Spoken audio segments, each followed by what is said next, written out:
İngilis Akademiyadan hər kəsə salamlar. Kanalımıza tez-tez müxtəlif iqtisadi terminləri müzakirə edirik. Lakin bu videoda hamısının üzərindən bir dəfə keçəcək. İqtisadiyyatın əsaslarını nəzərdən keçirəcək və 20 dəqiqəyə sığışmağa çalışacağıq. Rahat əyləşin, çayınızı süzün və biz başlayaq. Beləliklə siz yol gedirsiniz və qəfil acılıq hiss edirsiniz. Bu tələb adlanır. Yəni sizin nəyəsə ehtiyacınız yaranıb. Cibinizdə isə 10 dollar var. Bu sizin resurslarınızdır və idarə edə bildiyiniz kapital. Ətrafa baxırsınız və dönər köşkünü və ya pizza olan kafeni görürsünüz. Bu bazar adlanır. Seçim etdiyiniz yer. Yeməkdən əlavə içmək də istəyirsiniz. Ancaq pizzanın qiyməti 25 dollar, dönərin qiyməti 10 dollar, yaxınlıqda bir şüşə kola isə 5 dollardır. Bu defisit, yəni qıtlıq nümunəsidir. Resurs çatışmazlığı adlanır. Bütün iqtisadiyyat resurslarını həmişə çatışmaması üzərində qurulub və siz seçim etməli olursunuz. Nəyisə üstün tutmalı və birini digərinə əvəzinə almalısınız. Qıtlıq bəşəriyyətin davamlı olaraq həll etdiyi fundamental iqtisadi problemdir. Əgər dönər 5 dollar olsaydı, siz bir yox, 2 dənə alardınız. Bu alıcılıq qabiliyyəti adlandırılır. Siz 10 dolara yalnız bir dönər ala bilərsiniz. Yox, əgər içmək istəsəniz, krandan su içə bilərsiniz. Bu pulsuz təklifdir. Əgər dönər 20 dollar olsaydı, siz su ilə kifayətlənməyə olacaqdınız. Bu kapital çatışmamazlığı və alıcılıq qabiliyyətinin azalmasının nümunəsidir. Siz dönər almaq qərarına gəldiniz və köşkə yaxınlaşdınız. Növbədə durmusunuz. Dönərçi isə şübhə ilə baxır və nə sifariş etdiyinizi düşünür. Onun çox seçimi yoxdur. Toyuqlu adi dönər və ya ətlə, İskəndər dönər və ya pendirli və ya kartoflu dönər. Bu təklif adlanır. Satıcının sizə təklif edə biləcəyi şey. Əlbəttə, onun özünün işləməyə həvəsi yoxdur. Buna görə də əgər o işi götürmək qərarına gəlsə, dönərin qiyməti ən azı 20% artmalıdır. Əgər müştərilər bu məbləği ödəməyə hazırdırlarsa, bu artan tələb adlanır. İnsanlar getdikcə daha çox pul verməyə hazırdırlar.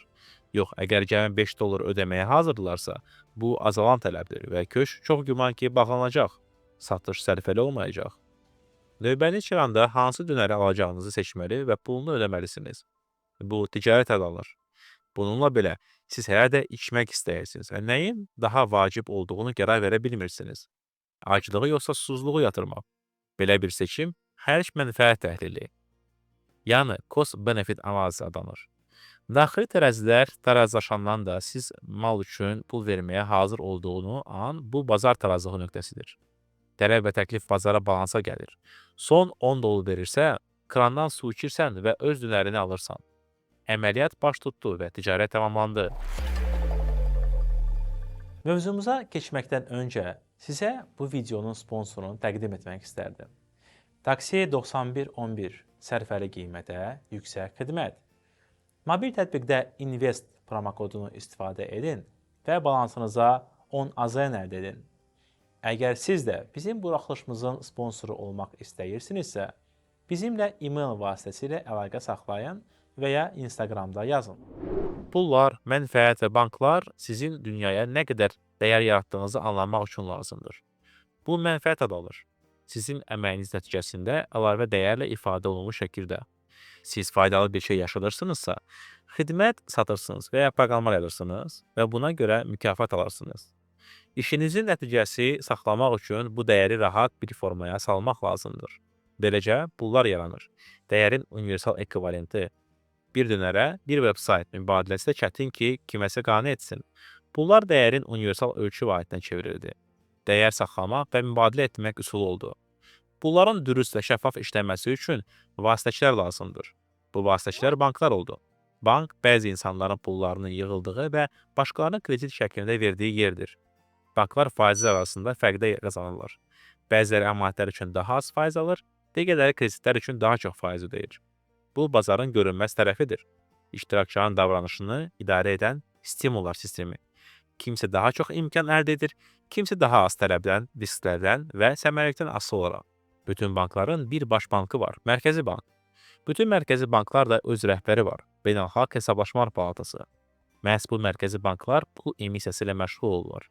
Onlar istər kağız əskinaslar, istərsə də rəqəmsal formada yeni pul vəsaitlərini çap edir və ya dövrəyə buraxırlar. Lakin təkcə pul çap etmək azdır. Axılanacaq mallar da mövcud olmalıdır.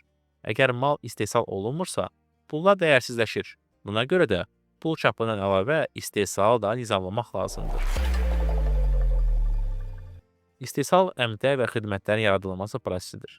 İstehsal üçün sizə lazımdır torpaq, yer və resurslar, əmək, hazırlayan və xidmət edən insanlar, kapital, avadanlıq, alətlər, maliyyə, enerji, işıq, istilik, nəqliyyat.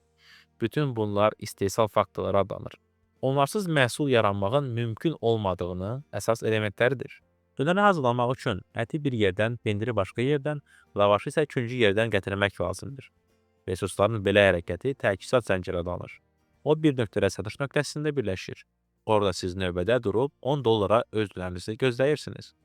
Əgər aşpaz tənbəldirsə və saatda cəmi 5 dönər hazırlayırsa, bu aşağı məhsuldarlıqdır. Yox, əgər onun ipotekası və uşaqları varsa, o daha səylə işləyir və saatda 50 dönər hazırlayır.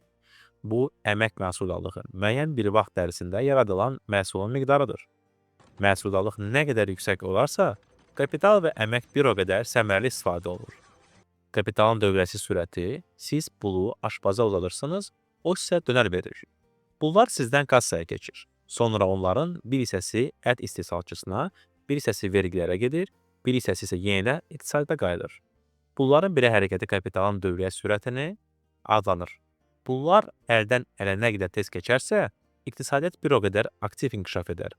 Yüksək dövriyyə sürəti sağlam və canlı bazarın əlamətidir. Vergilər və fiskal siyasəti.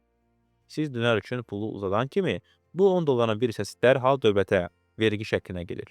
Bu, yaşadığımız ölkədən asılı olaraq əlavə dəyər vergisi, mənfəət vergisi və ya xərclər vergisi ola bilər. Bu tədbirlərin məcmusu isə vergi və fiskal siyasət adlanır. O, dövlətin vətəndaşlardan və biznesdən nə qədər, nə vaxt və nə qədər sürətlə pul çıxardığını müəyyən edir. Bunu yerli hakimiyyət orqanları və ya mərkəzi hökumət idarə edir. Vergilər dövlətin inkişafına xərclənir. Yollara, xəstəxanalara, ictimai xidmətlərə və s. İnflyasiya. Siz dönəri aldınız, pulu verdiniz və birdən xatırlarsınız ki, keçən il o 8 dollar idi, indi isə 10 dollardır. Niyə belə? Bu inflyasiyadır. Qiymətlərin ümumi səviyyəsinin artması. Bir neçə səbəb ola bilər. Birincisi, tələb artıb. İnsanlar dönərləri daha tez almağa başlayıblar və satıcılar qiymətləri qaldırıblar. İkincisi, təklif bahalaşıb. Pullar dəyərsizləşib, ingrediyentlərə çəkilən xərclər artıb.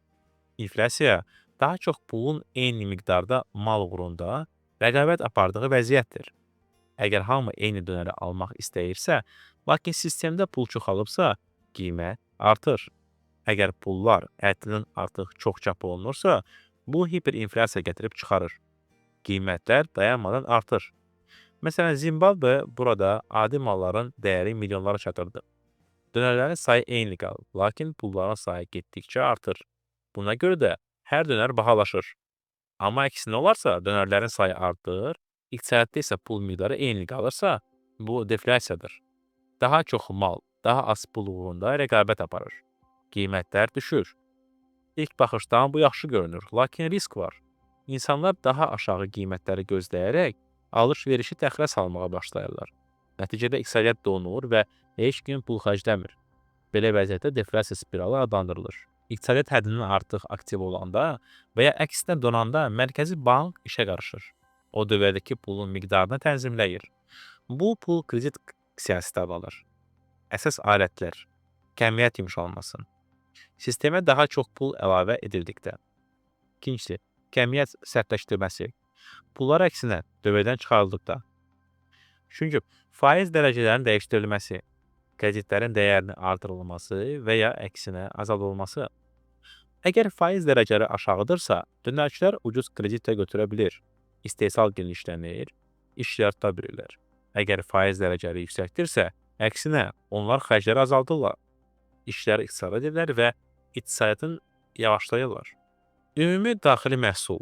Siz nə qədər çox dönər alsanız, dönərçi nə qədər çox inqriziyyat alsa, nə qədər çox dörd yetişdirsə, souslar və çörək hazırlansa, ümumi ticarət həcmi bir o qədər artar. Bu, ümumi daxili məhsul adlanır. ölkədə istehsal olunan bütün əmtəə və xidmətlərin ümumi dəyəri. Daha sadə desək, ÜDM istehlak, üstəgəl investisiyalar, üstəgəl dövlət xərcləri və oradan çıxılır ithal. Bu göstərici iqtisadiyyatın nə qədər aktiv və canlı olduğunu əks etdirir. Siz ətrafda dönərçilərin getdikcə çoxaldığını görürsünüz. Onlar hər küncdə var. Lakin bir neçə ildən sonra hər şey dəyişir. Köşklər bir-birinin ardınca bağlanmağa başlayırlar.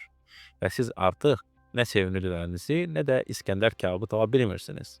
Ətrafda yalnız pizza və McDonald's qalır. Bu biznes sıkılları, yəni işgüzar dövrlər adlanır. İqtisadiyyatda artım və enmə dövrlərinin bir-birinin əvəz etməsi. Pullar ucuz olanda sahibkarlar kredit götürür, məkanlar açır. İnsanlar isə işə götürürlər. Kreditlər bahalaşanda hər şey yığılışmağa başlayır.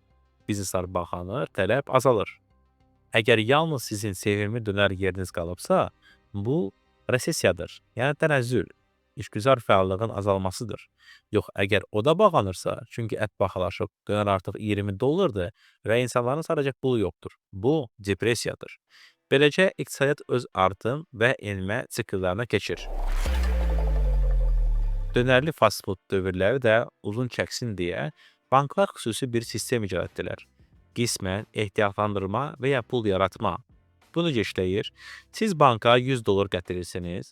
Bank onları sadəcə saxlamır. O başqa insanlara kredit verir. Bəs niyə sizin 100 dollarınızı girovun qarşılığında yalnız 100 yox, 1000 dollar kredit verməyəsən? Sizin real pullarınız da kredit şəklində verilən məbləğ arasındakı bu nisbət kapital ehtiyat norması adlanır. Bu normanı hər bir ölkənin mərkəzi bank müəyyən edir. Bunun sayəsində banklar faktiki olaraq yeni pullar yaradırlar. Onları çap etmədən mövcud vəsaitlərin artıq kreditə verərək. Bank təşvişi və defisit. İndi təsəvvür edin ki, dönər kəskin bahalaşdı və sizə təcili pul lazımdır. Siz banka gedir və deyirsiniz ki, mənim 100 dollarımı qaytarın. Əgər eyni şey minlərlə müştəri eyni anda etsə, bank təşvişi yaranır. Əmanətlərin kütləvi şəkildə geri çəkilməsi. Bank hamıya eyni anda pul qaytara bilmir, çünki pulların böyük hissəsi kreditə verilir. Nəticədə banklar mərkəzi banka, o isə dövlətə müraciət edir. Əgər dövlətin pulu çatmasa, o defisitlə, yəni kəsirlə üzləşir, resurs çatışmazlığı olur. Dövlət borcu. Defisitin öhdəsindən gəlmək üçün dövlət borc pul götürməyə başlayır. Kimdən?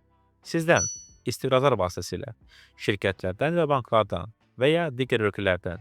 Əgər dövlət xarici tərəfdaşlarına borc alırsa, onun dövlət borcu artır.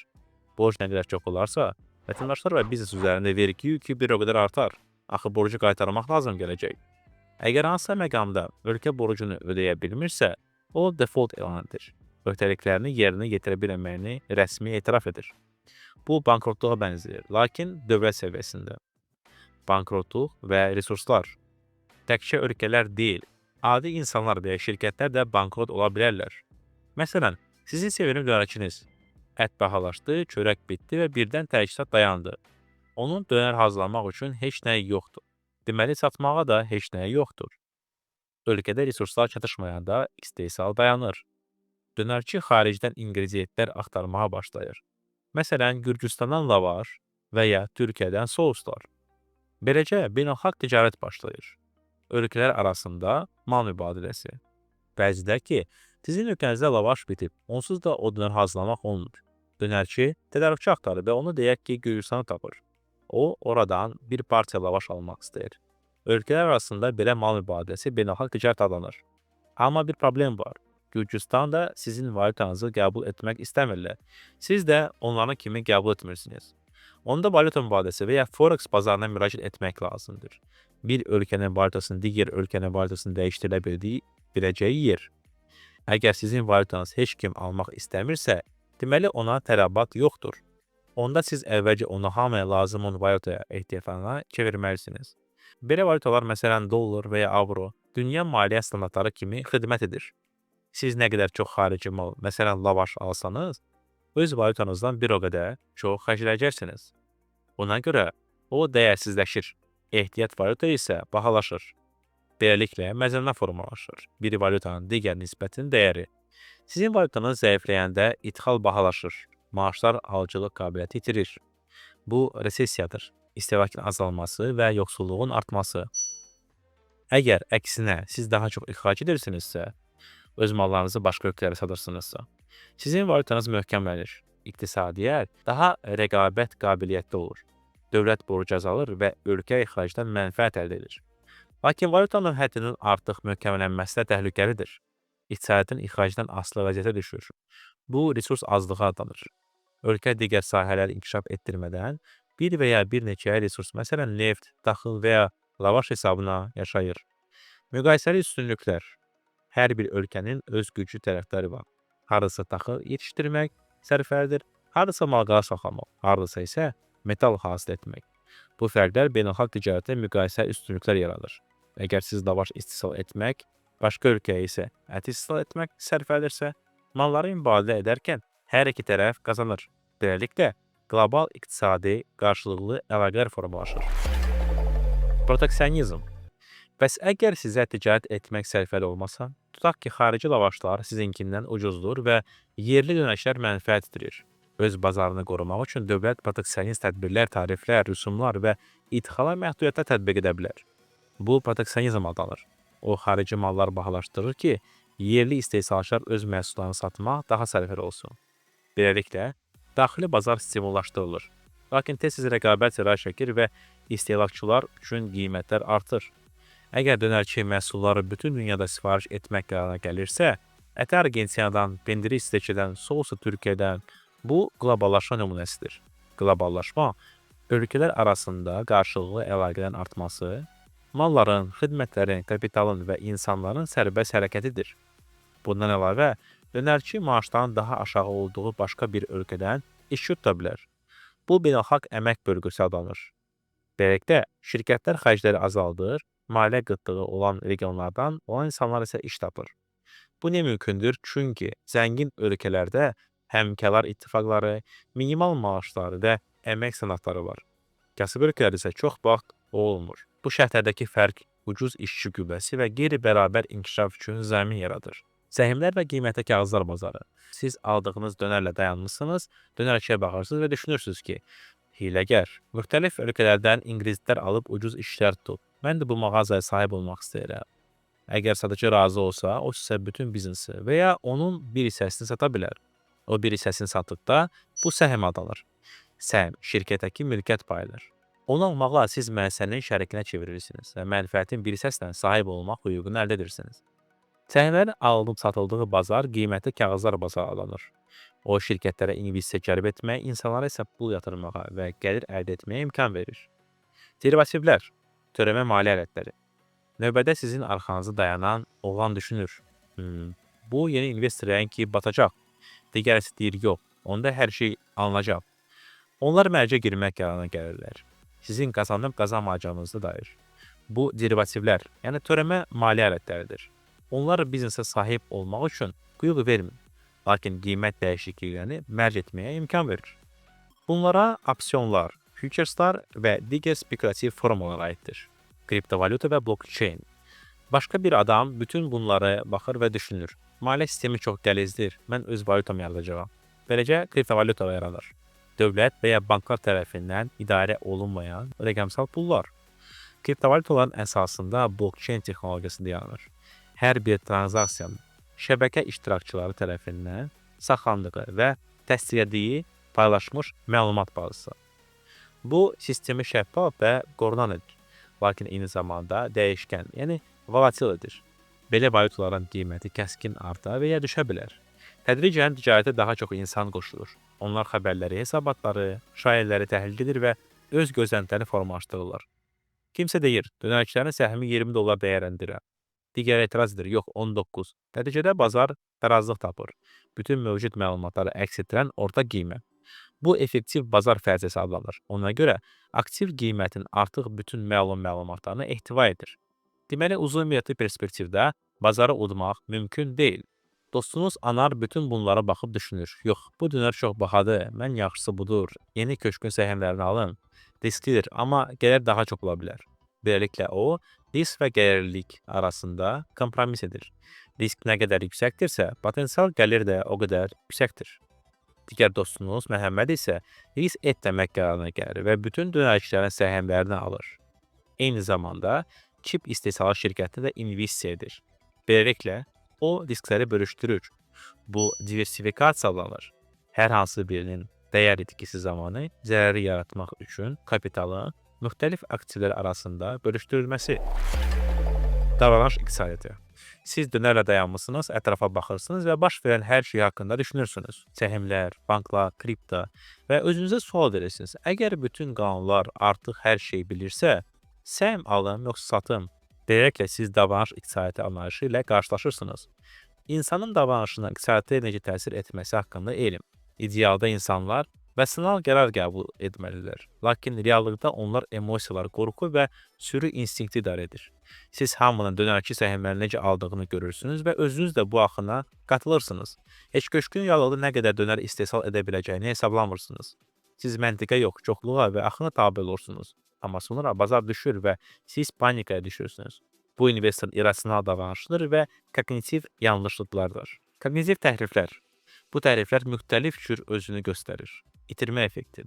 Sizə puldan ayırmaq, gəlir əldə etməkdən daha çətin gəlir. Bağlanma effekti. Siz həmçinin köhnə qiymətinə bağlanırsınız. Əgər 20 dollar isə deməli yenidən qalxmalıdır. Diskontlaşdırma. Siz indiki mənfəəti həddindən artıq qiymətləndirir, gələcəkdəki mənfəəti isə az qiymətləndirirsiniz. Bütün bu səhvlər rasional seçimə mane olur və investorları qeyri-məntiqi davranmağa məcbur edir. Yoxsulluq tələsi. Evə qayıdıb hesablayarsınız. Hər ay təxminən 300 dollar alırsınız. Bu yalnız metroya və qidaya çatır. Daha böyük bir şeyə, mənzilə, təhsilə, səyahətə vəsait qalmır. Bu yoxsulluq tələsi adlanır. Sizin növbəti səviyyəyə keçmək üçün kifayət qədər resursunuz yoxdur. Xərcləri azaltmaq isə mümkün deyil. Axı hər gün yemək lazımdır. Adətən günahkar insan yox, inkişaf üçün şəraitin yaradılmaması sistem özüdür. Belə bir model iqtisadi inkişaf modeli adlandırılır. O, dövlətin prioritetləri necə olduğunu göstərir. Kimin işləməsi və inkişaf etməsi daha asandır? Kiçik biznesin, yoxsa böyük korporasiyaların? Sahibkarların, yoxsa məmurların? Yoxsulluq tələsindən çıxmaq üçün səlahiyyəti artırmaq lazımdır. Yəni, bacarıqlar öyrənmək, texnologiyaları inkişaf etdirmək. Əgər dövlət təsiri, innovasiyaları və elmi iqtisadiyyatlar dəstəkləyirsə, iqtisadiyyatın tədricən inkişaf etmiş olur. Belə bir sistem təkcə resurslar deyil, bilik və texnologiyalar əsaslanır. İqtisadi sistemlərin formulaları. Və budur, biz yenidən dönər köşkünün qarşısında dayanmışıq və həyat haqqında düşünürsünüz. Əgər siz dönər üçün pul verirsinizsə və mal alırsınızsa, bu kapitalizmdir. Əgər dönəri pulsuz almaq istəyirsinizsə, çünki hamıya çatmalıdır. Bu, sosializmdir. Yox, əgər hər şey bərabər bölmək istəyirsinizsə, hər kəs yarım lavaş, bir kimlik ədviyyat və bir damla sos, bu artıq kommunizmdir. Yekun. Bax belə, sadə bir dönər nümunəsində demək olar ki, bütün iqtisadi izah etmək olar. Tələb və təklifdən tutulmuş böhranlara, banklara, bazarlara, inflyasiya və qloballaşmaya qədər. İqtisadiyyat təkcə rəqəmlər, formula və pullar deyil. Bu, insanın qərarlarını, resurslarını, stimullarını və səhvlərinin məcmusudur. O bizimlə birlikdə yaşayır və nəfəs alır. Əgər siz də investisiya etmək istəyirsinizsə, lakin nədən başlamaq lazım olduğunu bilmirsinizsə, biz sizə köməklik edə bilərik.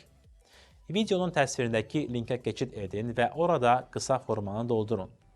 Sizin tələblərinizi əsasən bizim komandamızın müvafiq üzvü sizinlə əlaqə saxlayacaq və investisiya aləmində ilkin addımları atmağa köməklik edəcək sizə. Sizinlə İnvest Akademiya kanalı idi.